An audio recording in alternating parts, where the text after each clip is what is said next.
രശ്മിയാണ് അമേരിക്കയിൽ നിന്ന് ചോദിച്ചത്, ബ്രഹ്മവിദ്യയും ബ്രഹ്മസൂത്രവും എങ്ങനെ ബന്ധപ്പെട്ടിരിക്കുന്നു? അത് രണ്ടും ഒന്നല്ല, രണ്ടും വളരെ അടുത്ത ബന്ധമുള്ളതാണ്. ബ്രഹ്മവിദ്യ എന്നത് ബ്രഹ്മത്തെക്കുറിച്ചുള്ള ജ്ഞാനമാണ്, പരമസത്യമാണ്. എന്താണ് ആത്മാവ്, ആത്മാവും ബ്രഹ്മവും തമ്മിലുള്ള ബന്ധം എന്താണ്, മോക്ഷം എന്താണ് തുടങ്ങിയ കുറേ ചിന്തകൾ, ആത്മജ്ഞാനം, ഉപനിഷത്തുകളുടെ കേന്ദ്ര വിഷയം എന്ന് പറയുന്നത് ഇതൊക്കെയാണ്. അതുകൊണ്ട് തന്നെ ഉപനിഷത്തുകൾ പൊതുവെ ബ്രഹ്മവിദ്യയുടെ പ്രാഥമിക സ്രോതസ്സായിട്ട് കാണാം.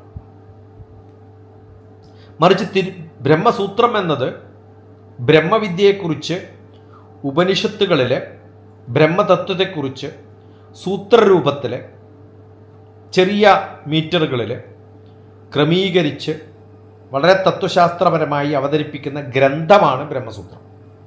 ബാദരായണൻ, വേദവ്യാസൻ ഇവരൊക്കെ രചിച്ചിട്ടുള്ള പാരമ്പര്യത്തിൽ കാണാവുന്ന വേദാന്തസൂത്രം എന്ന് വേണമെങ്കിൽ പറയാം. വേദാന്തമാണ്, വേദങ്ങളുടെയൊക്കെ അൾട്ടിമേറ്റ് ആയിട്ടുള്ള അവസാനത്തെ വാക്ക് എന്ന് പറയാൻ പറ്റുന്ന ബ്രഹ്മസൂത്രമാണ്. ഇപ്പം ബ്രഹ്മസൂത്രം ഭഗവത്ഗീതയിൽ കാണാം. ബ്രഹ്മവിദ്യ ഭഗവത്ഗീത തന്നെയാണ്, ആ അറിവാണ്. ബ്രഹ്മസൂത്രത്തിൻ്റെ തുടക്കം വളരെ മനോഹരമായി പറയുന്നത് അഥാതോ ബ്രഹ്മജിജ്ഞാസ എന്ന്. ഇനി ബ്രഹ്മത്തെ അറിയാനുള്ള അന്വേഷണം തുടങ്ങാമെന്ന്. അപ്പോൾ ബ്രഹ്മസൂത്രത്തിൽ ബ്രഹ്മത്തെ അറിയാനുള്ള അന്വേഷണമാണ്.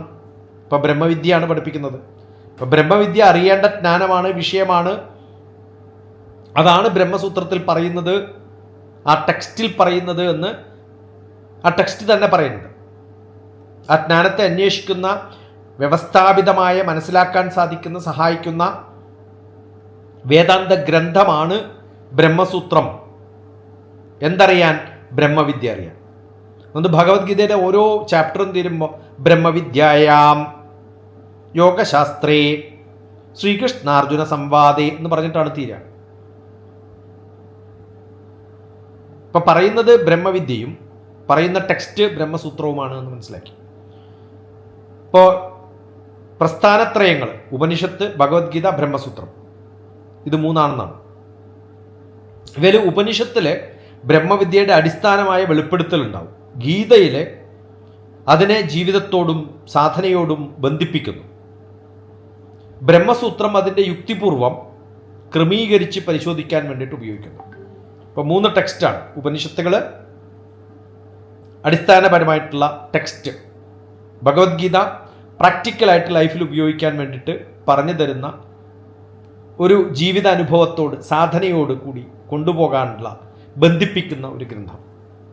ബ്രഹ്മസൂത്രം ഇതിനെ വളരെ ക്രമമായി യുക്തിപൂർവം ക്രമീകരിച്ച് പരിശോധിക്കുന്ന, ഒരു എക്സ്പെരിമെൻ്റ് ചെയ്യാൻ സാധിക്കുന്ന, അല്ലെങ്കിൽ ഗവേഷണ പരമ്പരയിൽ പെടുത്താൻ പറ്റുന്ന ഒരു പുസ്തകം. ഉപനിഷത്ത് ബ്രഹ്മവിദ്യയുടെ ഉറവിടവും ഗീത ബ്രഹ്മവിദ്യയുടെ ജീവിത പ്രയോഗവും, ബ്രഹ്മസൂത്രം ബ്രഹ്മവിദ്യയുടെ തത്വശാസ്ത്രപരമായ ക്രമീകരണവും വിചാരണവും ഒക്കെയാണെന്ന് വേണമെങ്കിൽ പറയാം. അപ്പോൾ ലക്ഷ്യം ബ്രഹ്മജ്ഞാനം, ആത്മസാക്ഷാത്കാരം, മോക്ഷം, ഇതൊക്കെയാണ്. ഇങ്ങനെയൊക്കെയാണ് ഇതിനെ കാണേണ്ടത്. നമസ്കാരം.